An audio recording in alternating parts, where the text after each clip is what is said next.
and soft. Maybe I'm too emotional. Maybe you never cared at all. Maybe I'm too emotional. Yeah, apathy is like a wound in salt. Maybe I'm too emotional. Maybe you never cared at all. You look happy and healthy. Not me, if you ever cared to ask.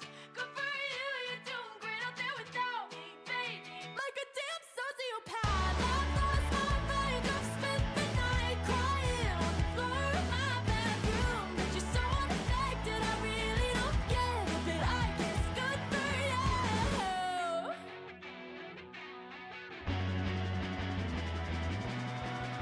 For you, I guess you moved on. Are we crazy? Living our lives through a lens. Trapped in our white picket fence like ornaments. So comfortable we're living in a bubble, bubble. So comfortable we cannot see the trouble, trouble. Are you lonely? Up there in utopia, where nothing will ever be enough. Happily numb. So comfortable we're living in a bubble, bubble. So comfortable we cannot see the trouble, trouble. So put your rose-colored glasses on and party on. Turn it up, it's your favorite song. Dance, dance, dance to the distortion. Turn it up, keep it on repeat. Stumbling around like a wasted zombie. Yeah, we think we're free. Drink, 'cause one's on me. We're all chained to the rhythm, to the rhythm, to the rhythm. Turn it up, it's your favorite song. Dance, dance, dance to the distortion. Turn it up, keep it on repeat. Stumbling around like a wasted zombie. Yeah, we think we're free. Drink, 'cause one's on me. We're all chained to the rhythm, to the rhythm, to the rhythm. Are we tone deaf? Keep sweeping it under the mat. Thought we could do better than that. I hope we can. So comfortable we're living in a bubble, bubble. So comfortable we cannot see the trouble, trouble. So put your rose-colored glasses on and party on. Turn it up, it's your favorite song. Dance, dance, dance to the distortion. Turn it up, keep it on repeat. Stumbling around like a wasted zombie. Yeah, we think we're free. Drink, 'cause one's on me. We're all chained to the rhythm, to the rhythm, to the rhythm. Turn it up, it's your favorite song. Dance, dance, dance to the distortion.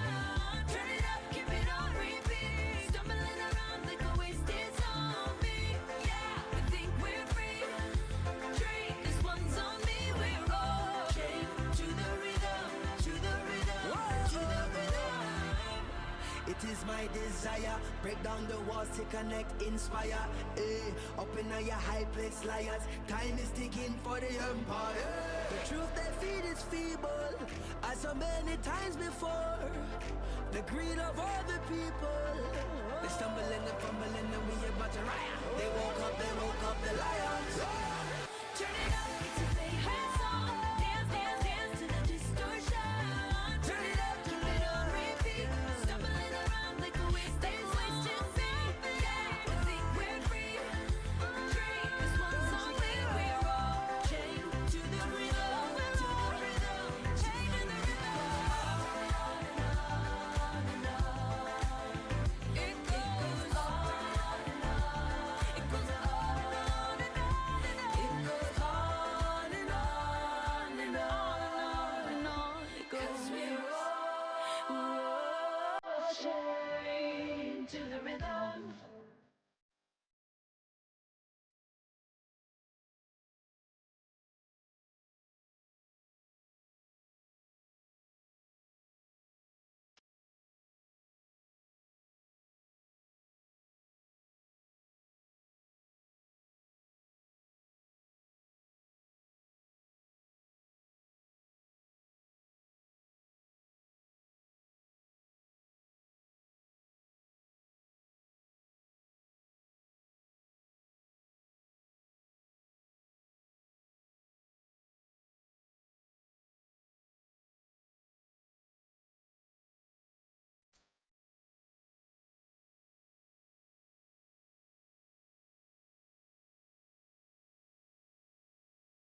Please take your seats. Our program will begin in 5 minutes.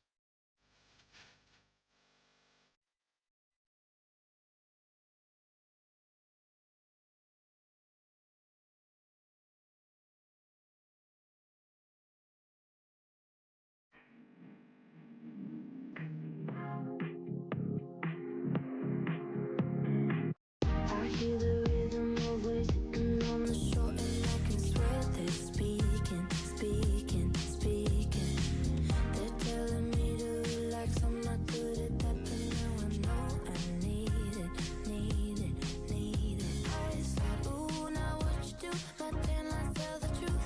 I said, yeah, I'm Venice Beach, got sand all in my shoes. Tonight, ooh, unlock me loose, see the sunset from the roof. That's right, yeah, that crystal blue, and I came out someone new. Hey, hey, hey, and in my soul I'm feeling, and I'm trying to keep it cool.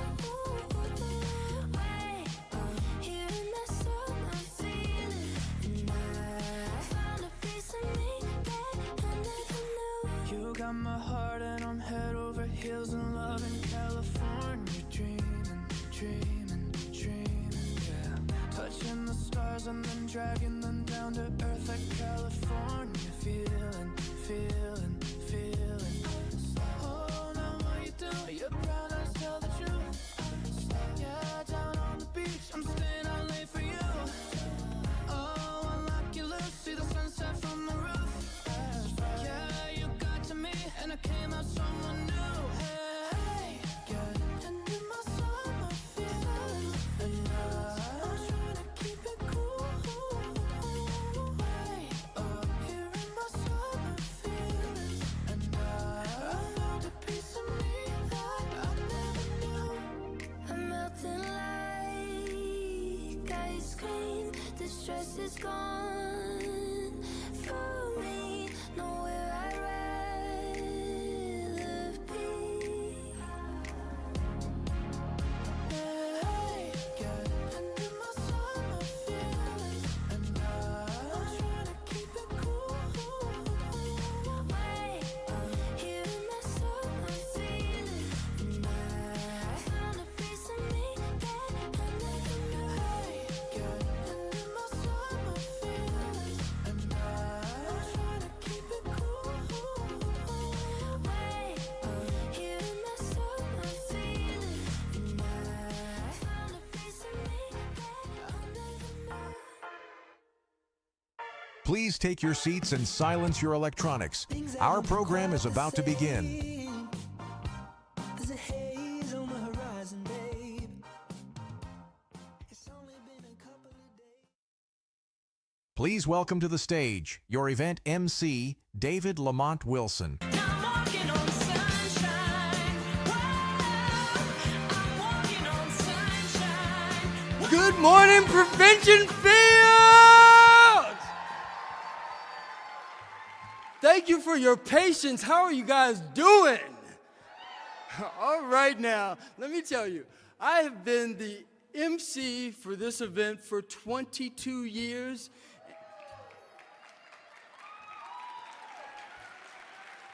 No, listen. And believe me when I say this, I am so happy to see all of your faces right now. Now today, you're going to see examples of what prevention really looks like. But let me tell you, just the fact that everyone is in this audience right now today is a true example of what prevention resilience really looks like. So give yourselves a hand.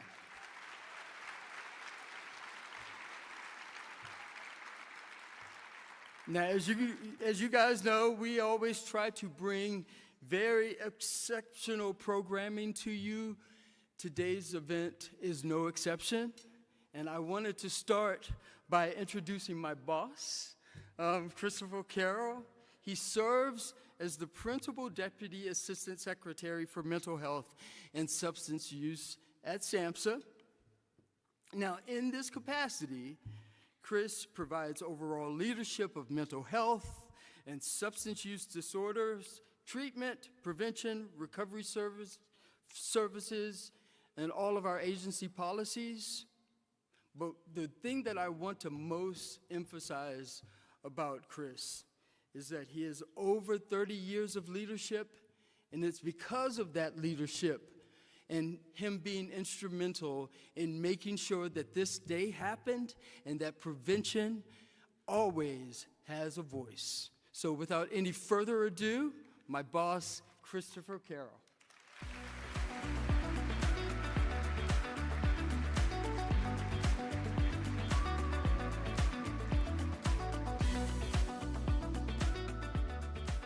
Wow.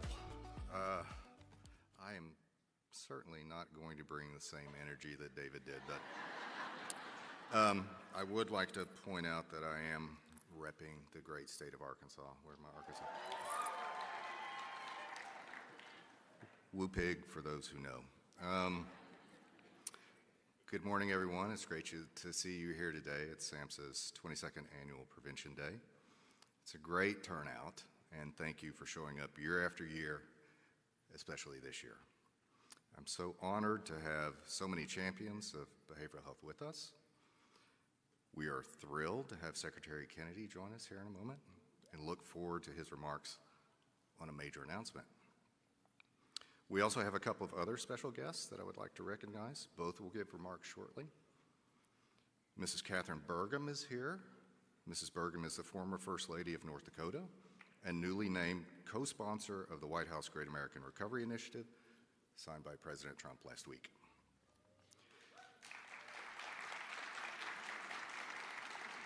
She is a tremendous advocate for prevention and truly an inspirational recovery partner.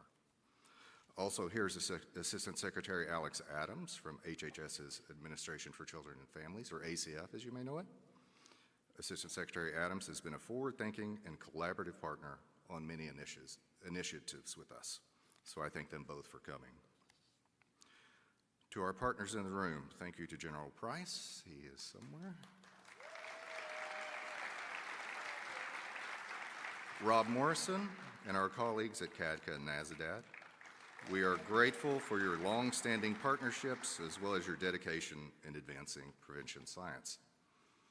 And equally important, in this room, there are about 2,500 leaders in prevention, including the future of prevention, our young prevention leaders with us from around the country. Thank you for being here.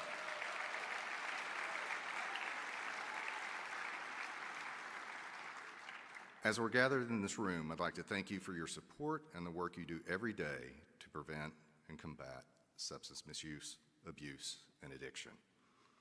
At SAMHSA, prevention is a priority, and all of you in the prevention workforce are our priority. Your work is powerful.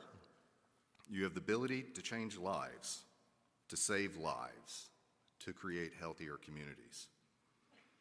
Intervening early not only means fewer people in crisis and fewer overdose deaths, it also means healthier choices by young people today. It means fewer behavioral health challenges like anxiety and depression tomorrow. And critically important, a lower risk of multiple chronic diseases in the future. Ultimately, prevention becomes the foundation for a thriving society. And coalitions like yours are crucial as we come together to make America healthy again. Now I'd like to take a brief moment to tell you a little bit of what I know about the Secretary. I know and have personally witnessed from day one his commitment to behavioral health and prevention. In fact, within days of Secretary Kennedy's appointment, he traveled to rural Virginia to meet with students and teachers about the impacts of cell phones and social media on children's mental health. Shortly after, he went to Kentucky to talk to families and children to discuss the importance of nutrition and its impact on our health and well-being, including our behavioral health. He also immediately renewed the public health emergency for the addiction crisis we face in America to ensure that states and organizations can access the resources and funding they need to end it. He also established the nation's first Make America Healthy Again Commission, which released the Make Our Children Healthy Again strategy shortly thereafter. And now, with the support of President Trump's new executive order on recovery, we will press on. We have worked for many months together to strive for better results and improved health outcomes for Americans in need, not only at SAMHSA, but across all of HHS. And in all of these historic endeavors, prevention is at the core. Secretary Kennedy has been a steadfast champion for improving the nation's behavioral health, especially for Americans struggling with addiction, and is a strong believer in the power of prevention. He has both a tremendous personal and professional commitment to recovery. Now is the time for all of us to step up. Resources and policies are being aligned, and the opportunity for the prevention community and behavioral health is here and now. With that, it's my honor to welcome Secretary Robert F. Kennedy, Jr.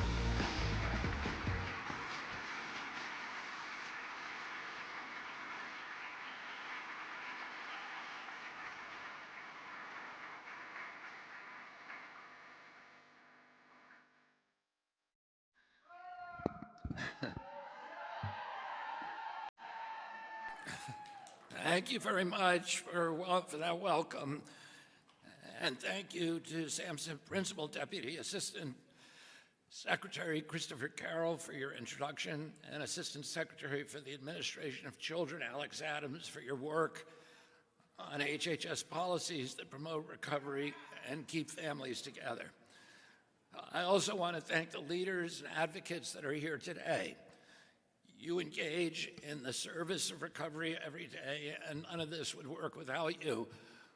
One of the, I have now 43 years in recovery. This is something I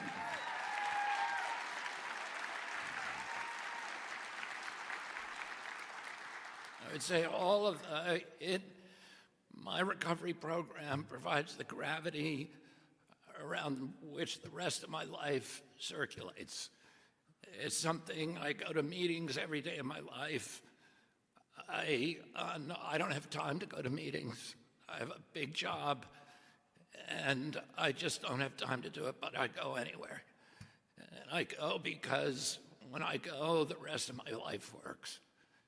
And for me, it's like brushing my teeth. When I first came into recovery, in 1983, I asked a guy, how long do you have to keep coming to these meetings?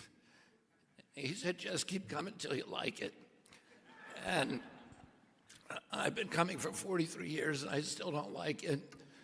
But I go every day because when I go, the rest of my life works. And it's because the secret sauce of recovery is service. When Bill Wilson first got sober, he went to a program called the Oxford Group, which had 8 steps that were intended to induce a spiritual awakening. And he had the spiritual awakening, and his compulsion that he had been fighting an entire lifetime for alcohol just evaporated. And he could not imagine that he would ever drink again. And he went out to Akron, Ohio, 6 months later after putting together this deal to buy all the vendors for the Goodyear and Firestone tire companies, and it would have made him a millionaire during the Depression and set him up for life. And he got out to Akron, Ohio, and the whole deal fell apart.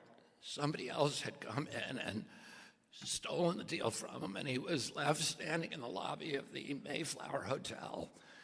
And all of a sudden, the entire compulsion came back to him. And he was 20 feet from the lounge, and he could hear the clinking of the ice and the laughter of the patrons. And they were calling to him to come in there and take a drink. And he had at that moment the central revelation of the 12-step recovery programs, which was the only way that he was going to stay sober that day, is if he found another alcoholic to help. And instead of going to the lounge, he went to the phone booth, and he started looking up preachers and hospitals and sanitariums and Salvation Armies looking for an alcoholic that he could help. And he finally found Dr. Bob, and they got together that night. Dr. Bob had tried everything. When he came to the meeting, he said, "You got 15 minutes." And they ended up talking all night, and that was the first 12-step meeting.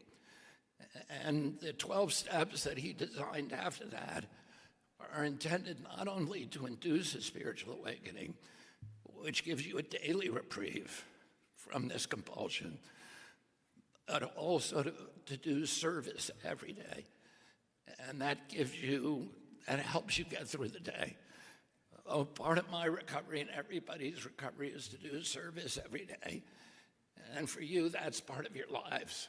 And I come into this program with into this job with a complete commitment to making lives better for addicts and alcoholics all over the country, or helping them find their paths.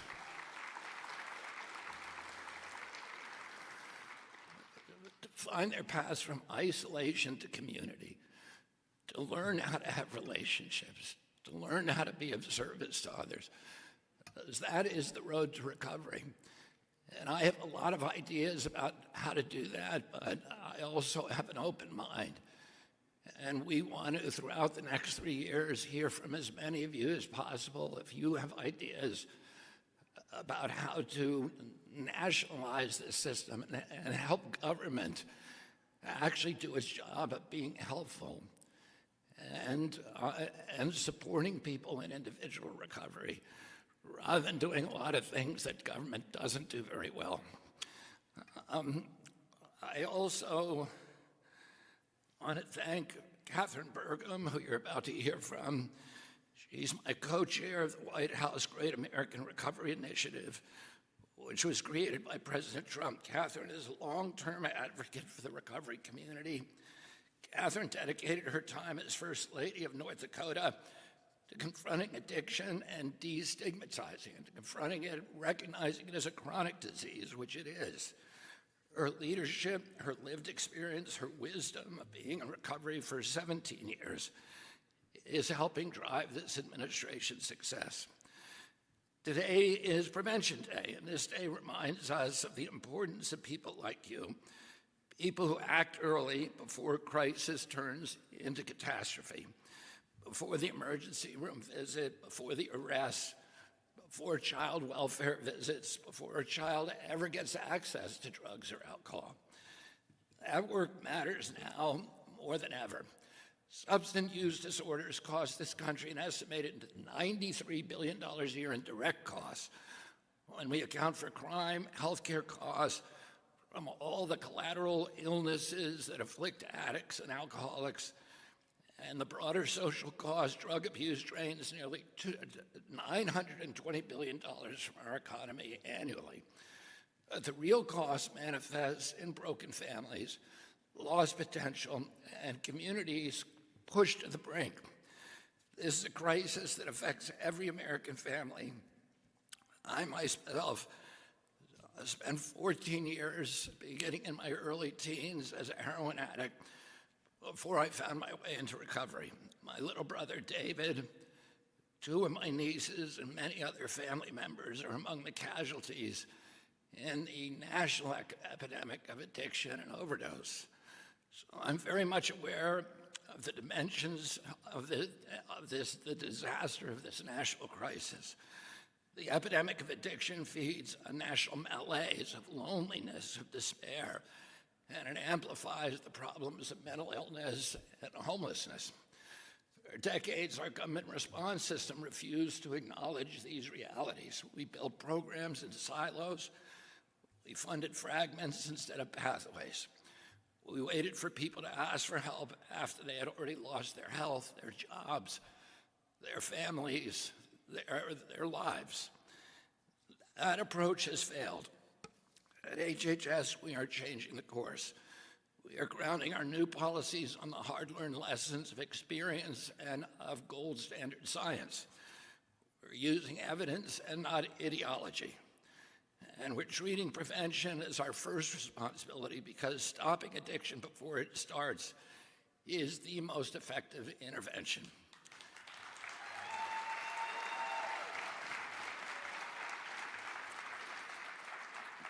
Today, I'm announcing a comprehensive plan to strengthen prevention, expand treatment, all in accordance with the executive order President Trump signed last week to ignite the great American recovery.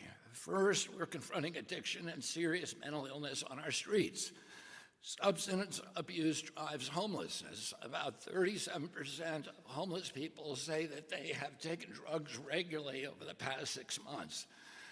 During the previous administration, homelessness reached record highs because the system encouraged people with severe mental illness and addiction to cycle endlessly between sidewalks, emergency room visits, jails, and mental hospitals and shelters.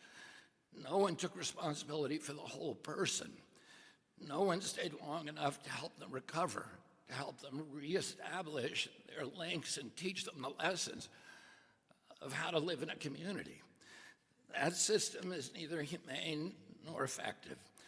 And that is why SAMHSA is launching Streets, Safety Through Recovery Engagement and Evidence-Based Treatment and Supports. Streets will invest $100 million in pilot programs in 8 communities that are prepared to lead to solve long-term homelessness issues, to fight opioid addiction and improve public safety by expanding treatment that emphasize recovery and self-sufficiency. These communities will build integrated care systems that move people from crisis to treatment, and then from treatment to housing, and from housing to jobs and stability.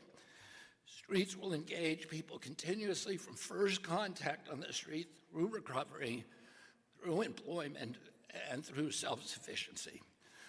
Law enforcement, first responders, courts, housing providers, and healthcare systems will work as one team, so people will no longer fall through the cracks. This builds on the $45 million SAMHSA awarded last year to expand sober and recovery houses for young adults. And for me, this is one of the critical parts of this program. I know so many people who have recovered in sober houses and recovery houses, and we need to make sure that after you go through the detox and the initial treatment, that there is that kind of housing support that allows you to reestablish your life, again, reconnect to community, get employment, and stabilize your lives. Second, SAMHSA will be dispersing $794 million to states, with $319 million going to support comprehensive community mental health services for adults with serious mental illness and children with emotional disadvantages. Also, SAMHSA will distribute $475 million to the agency's Substance Use Prevention and Recovery Program in a block grant to prevent and treat substance abuse in the states. Third, we are expanding assisted outpatient treatment. Today, SAMHSA is announcing $10 million to support court-ordered outpatient treatment for adults with serious mental illness who meet our clinical criteria. This program is designed to work within the civil court system that supports engagement with community-based treatment as an alternative to more costly restrictive levels of care, homelessness, and the interactions with the criminal justice system. And as we work out the kinks in this system, we will continue to expand it nationally. Assisted outpatient treatment works. It reduces hospitalizations, lowers incarceration and homelessness, and it improves safety and health concerns. Fourth, the Administration for Children and Families will allow states to use federal funding for FDA-approved medication-assisted treatment when a parent's substance use puts a child at immediate risk of entering foster care. Early treatment protects children and keeps families together. Finally, we are bringing faith-based providers fully into this work. HHS, and I want to say this is a chronic disease. It's a physical disease, it's a mental disease, it's an emotional disease, but above all, it's a spiritual disease.